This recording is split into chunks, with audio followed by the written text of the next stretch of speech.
It's great, I think, just having lived through the cold snap and frozen pipes down in Marietta where we hit 10 below on 2 successive nights, to know that I was paying $4.79 an MCF for my natural gas. 7 years ago, I guess, I was paying over $12 an MCF, and I could just imagine that meter running and the checkbook, the pages flying out of the checkbook.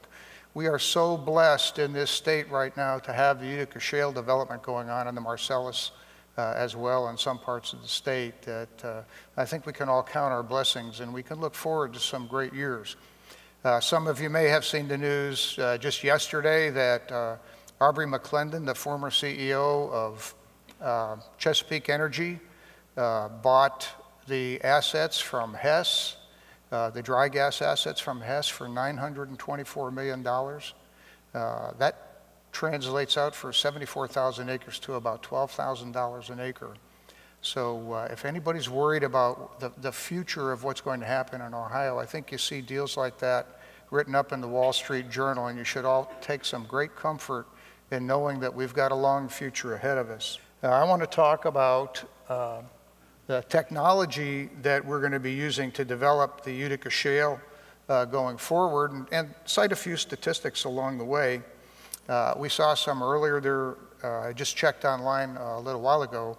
There have been 1,061 permits issued for shale wells in the state. We've had 697 wells drilled since 2011.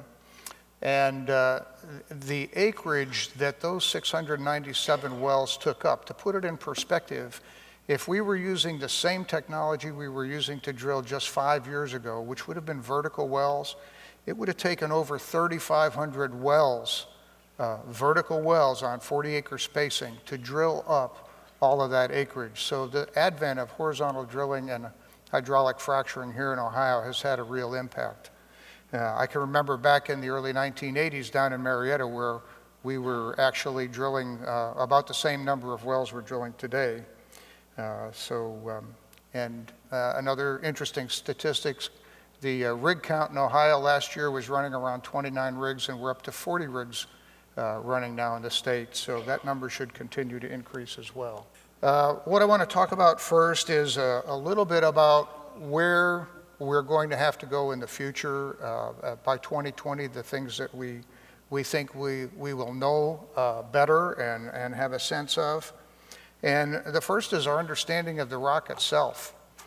We drill a lot of these wells and we think we know what we're doing, but the rock it's all about the rock and what's in the rock. So understanding the petrophysical properties, the geochemical properties, better defining the resource is going to be key to the success of what everybody's doing. Statistics I've seen are that we will recover with the wells we're drilling right now somewhere between 1% and 5% of the oil in place in the ground, and that's all. 95% of what's there is going to be still in the ground, and we're going to have to find ways to get that out. And that's what petroleum engineers do. Our job is going to be very interesting going forward. Another thing that we're going to have to do is better define the areas that companies are interested in. Right now the focus is on the wet gas areas, what we call condensate production. The condensate is a very light grade oil, and it happens to be where we're producing in an area where there is a lot of pressure. Some of the regions we're looking at are overpressured. In other words, we're finding the oil and gas in the rock at much higher pressures than we would normally anticipate for those depths. And that really is establishing where companies are most interested in drilling. But we've drilled so few wells compared to how many we're going to be drilling in the future that we're still in that process of delineation. The other things that we're going to be looking at are reserve potentials. Companies will put the money where their reserve potential is going to be the highest. Statistics that are starting to come out on web pages of companies, publicly traded companies. They put information out for stockholders and prospective stockholders. And reserve numbers I see are in the range of 7 to 10 billion cubic feet of gas per well. And companies will be looking for the areas where the resource is going to be at the higher end of that level.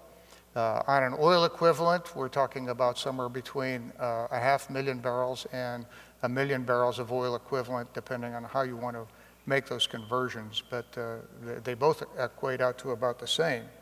Of course, the resource that people are interested in is that wet gas, the condensate that can be cracked into its other components, the propane, the butane, and the ethane, which we heard some talks on earlier, which will be very useful. The other thing that understanding our resource is going to do is going to help us figure out what is the best spacing for the wells that we're drilling in the ground, what's the best direction to drill these wells. The Appalachian Basin, the entire Appalachian mountain chain runs from the southwest up to the northeast, and the way those mountains were uplifted, there are a lot of natural fractures that have resulted from that uplift, and they tend to be in that northeast to southwest direction. So companies at this point in time have been orienting their wells perpendicular to that trend, and they've been getting very good results. And we'll see that continue as we better define the resource and have an idea a little bit better about the tendencies and the directions of trends like natural fracturing of the rock. I want to talk a little bit about advances in drilling technology. We've come a long way since the early 1900s. This is a great picture of the typical derricks that we used back in the early 1900s. And all of these wells were cable tool wells. They served two purposes. Once the wells were drilled with those derricks, the equipment that was used to pound the rock and crush the rock and drill the well, that equipment was in turn used to pump the wells. And we certainly don't do that anymore, and we try to avoid those debacles like you saw in that picture. What we see going forward, though, this is a state-of-the-art rig that's located down in Monroe County. HG Energy is drilling wells on a pad down there. It's the second pad that they've drilled. I had the president of HG Energy in to talk to my classes here about 2 weeks ago. And he also allowed me to bring the president of Marietta College and our dean out on a field trip. I took them out so they could see what we do as petroleum engineers and learn a little bit more about our program. And this state-of-the-art rig is operated by 4 people. The automation of this rig is just unbelievable. We've made such great strides in improving that, and the rigs that we put on location now have the ability to, some of them have the ability to move themselves and creep.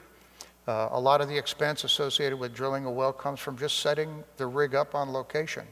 And by drilling on pads and being able to move these rigs or have the rigs move themselves 15 feet at a time and drill one well and then move 15 feet and drill another well, saves an awful lot of money for a company, especially if they're putting multiple wells on a pad. So going forward, this is what we're going to see. We're going to see rigs becoming more robotic, requiring fewer people in the process. And in addition to that, we'll see more automated functions in the area of well control, being able for sensors to shut down the rigs when it's absolutely necessary to do so, to prevent disasters like we saw in that previous slide that we couldn't prevent back in the early 1900s. One of the benefits of drilling on a pad and using this equipment that is becoming more and more automated is going to be a reduction of drilling time. A typical rig like this costs about $50,000 a day, and all of the associated processes go on and personnel that you have to have on location from service companies probably adds another $50,000 a day. So an operation like this is going to be running $75,000 to $100,000 a day.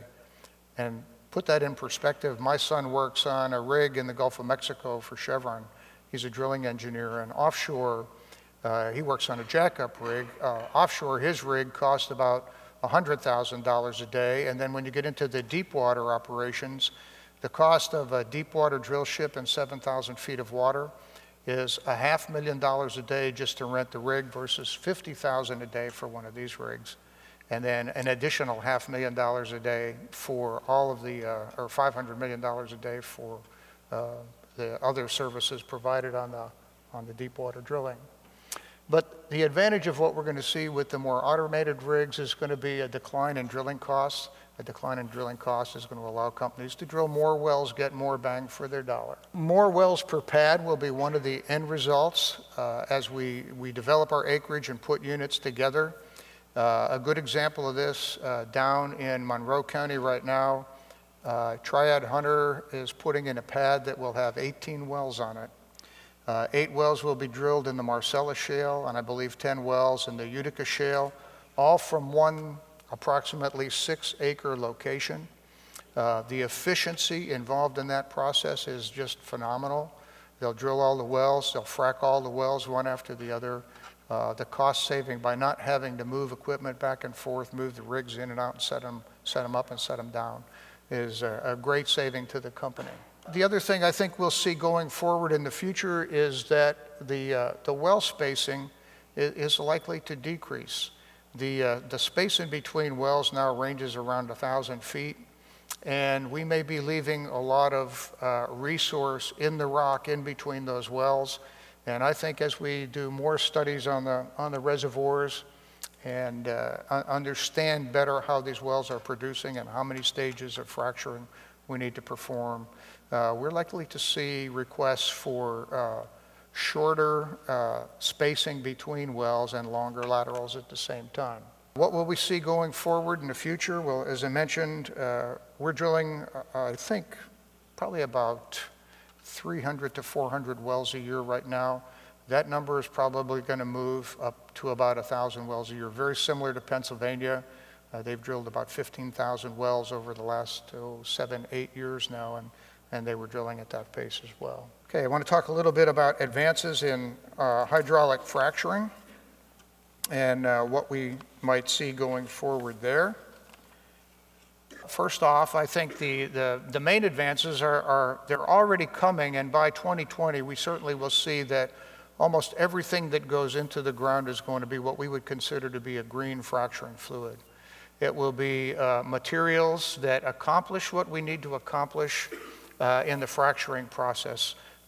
We need to be able to transport sand into the fractures to keep the fractures propped open, and we have to have some gel strength in the water to carry that sand into the formations. We'll have the right fluids to do that. We need friction reducer, things that allow us to pump the fluid in faster and more efficiently. And companies are working on additives that will go into the water that when they come back to the surface, they're not going to pose any threat to the environment. And I think that will allay the fears of a lot of the people in the environmental community. I expect that we will see by 2020 all of the spent frac fluids, we will recycle them, probably use them multiple times on a pad for well after well after well, because we frac the wells that way. We don't do one well, move off location, and then come back days later. I think by 2020, certainly, we'll be doing our best to recycle all the frac fluids that we use in our operations. I believe that the number of frac stages along these long laterals, I think the length of the laterals are going to increase, probably in that range of 5,000 to 7,000 feet. Now, a lot of them are in the 5,000 foot range. And we're using as many as 30 to 40 stages of fracturing along these horizontals. I think that the number of frac stages is likely to increase as well, because we're finding that we're getting better results with more frac stages. Again, this takes experimentation and it takes simulation. We're able to do both, and both will lead to better treatments. I think one major improvement we'll see is that a lot of the service companies like Halliburton and Universal Well Services, Schlumberger, Weatherford, Baker Hughes, we're going to see more and more of their equipment move to natural gas powered vehicles. All of the horsepower that they have on location to perform these treatments, I think by 2020 we'll find many, if not most, will be powered by natural gas. That natural gas they'll be able to get right off their locations in many cases. I wanted to share one fact, a couple of facts with you about fracturing that a lot of people don't know. Sean from the Muskingum Water Conservation District talked a little bit about water earlier, and there's a great concern in the community about using water. we do use between 4 and 5 million gallons of water on every single fracture treatment that we do. That amount could increase to 5 to 6 million as the number of frac stages increases. But, and there are places like, I watched the news last night, there's a big water shortage in California, so you hear shortages and you hear people worry about the use of water here in Ohio. I think there's some interesting things you need to know about what happens when we get this natural gas out of the ground. Each of the wells that we are drilling and producing today is, we estimate are going to produce somewhere between 7 and 10 billion cubic feet of natural gas. And if any of you started your car up this morning and happened to notice your exhaust pipe on your car when it was running very early on and you saw some water dripping out of the tailpipe, well, guess what? Water is a product of combustion. And when you burn 10 billion cubic feet of gas, the combustion process itself ends up creating over 111 million gallons of water and goes into the atmosphere, which later condenses. So I think most people don't realize that, that this whole process is a net positive generator of water going forward, and somewhere along the line that's going to help us all. I'll talk a little bit about advances in production technology, because we're in the early stages of production on the Utica shale, and dry gas wells are easy to produce. You put equipment on location and you can produce those wells. Up here in the top picture is a picture from that lease where I just took my college president in Monroe County, and this is a typical gas well. This is a dry gas well, and it will produce very nicely. It doesn't require a lot of tending.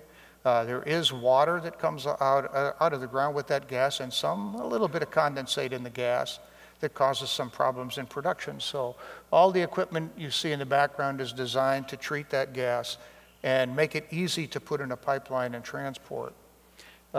Once they have their pad completely developed, you'll see something like this pad in Carroll County. There are, I believe, 6 wells at the center of this pad. You can see the 6 acre has been maintained. The entire location is diked. There's one access road in and out. They've got their tanks on location and treatment equipment here so that the natural gas bringing oil to the surface, everything can be handled right there on location.